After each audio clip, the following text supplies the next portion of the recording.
God for my salvation. I thank God for his protection over my life.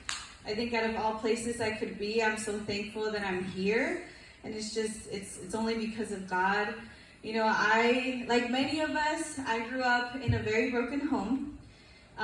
My parents' relationship was always rocky, and a lot of it was due to my dad's alcohol addiction. So growing up, it was difficult. It was hard also because, you know, we were low income. My parents immigrated from Mexico. So there was just a lot of trials within my parents' relationship that always seeped in to, you know, to me and my siblings. It's just, you know, because of my parents' choices and just life.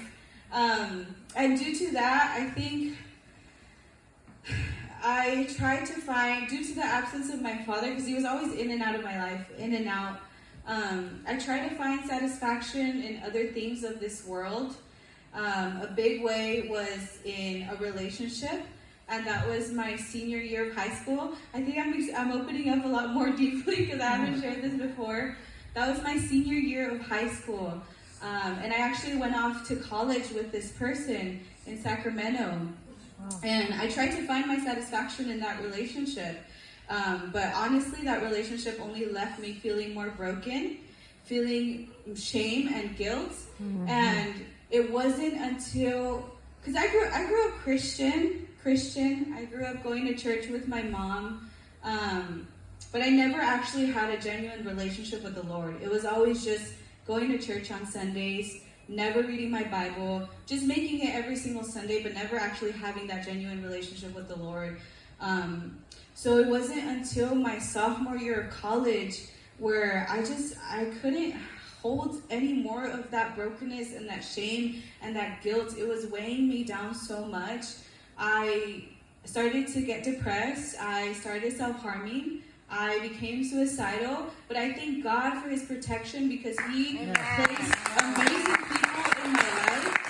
You know, when I was in college, I was able to get connected to a church there, and I'm so thankful to God because he placed amazing women of God in my life and men and a community to help me get a hold of God. And it wasn't until my sophomore year of college where I recognized not only that I was harming myself, but above all that I was hurting God with my decisions and how I was choosing to sin and, you know, not allowing him to be Lord over my life.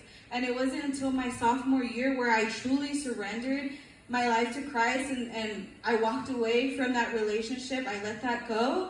And I said, God, I can't do this anymore. I can't do it on my own. I need you. And that's when I felt a complete freedom and healing from that depression. I haven't self-harmed since then. And I'm so thankful for the Lord. And I'm thankful because I continue to see him moving in my life. And man, God is just so good. Like, I ended up graduating in 2022. And I stayed 1 year after to work in Sacramento area. But the Lord was nudging at my heart to come home. And it's crazy. I just love how God works. And I'm so thankful that I get to see that in my life. I feel so privileged because it was around like December of 2023 where God was like nugging at me to come home. And now I see the purpose as to why he was telling me to come back to Santa Maria. Because as soon as I got back, January of 2024, my dad decided to come to the home in Santa Maria. Because my dad was actually out. This is a lot of background, but when I was a freshman in college, my sister was born. She was a surprise. And that's when my parents' relationship got a lot more rocky. My dad couldn't let go of his addiction. So my mom decided that was like the end of things. So she actually ended up separating from my dad. And I'm sharing my dad's testimony in a way too. And my dad ended up leaving our house, and that's where he fell more into different addictions, and he actually became homeless. There was a point where he had lost his mind as well. I remember feeling so broken for my dad because he would always call me when he got a hold of a phone, and he had lost his mind already. Like, he would tell me, like, oh, they're looking for you, they're chasing you, they're trying to kill you, they're trying to kill me. Like, he ended up going to prison when I was, I think it was my senior year of college, because he had actually was in a chase on the freeway from the police. It's by the grace of God that he's alive, by the grace of God that no one else died in that situation. And I actually was so thankful when he was able to go to prison, because then after that, in January of 2024 is when he came to the home in SM. And that wasn't really working out for him. He ended up leaving 2 times.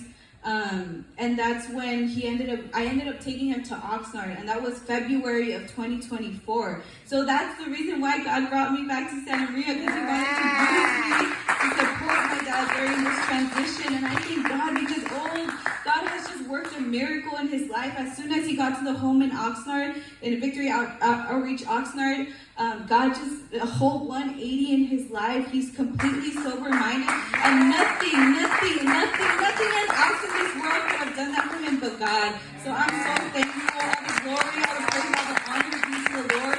And I just thank God, because he was preparing me throughout college. He even allowed me to learn how to forgive my father, to know that, in this world, we're sinners. We're sinners, and we're going to fail. We're going to fail one another.